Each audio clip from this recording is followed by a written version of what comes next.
không cùng sập hết rồi nhà này này có cái là ấy ông ai bên đây nhá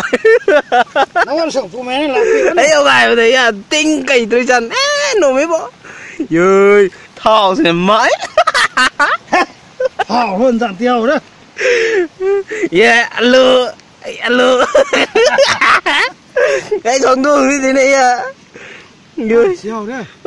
ăn lẹo thì mà yeah nó gan rộng vô lần rồi vui thì phải ăn thôi yeah tinh cảnh của thế thì nó nhiều nhá yeah drive mod rồi come on drive mod anh nhớ mà cái phong thì nhiều nữa thao rồi này mãi nhá vui xinh thế à bò yes năm nay bắt thao gì đi mía ai dạng nào rồi anh tông thế này à anh vậy nè là xí đấy vậy hả chơi lụy lam phụ này cả đi chơi chơi lụy lam phụ ra nắp luôn đấy giáo lộ tiếng nọc của mấy bây giờ tiếng nọc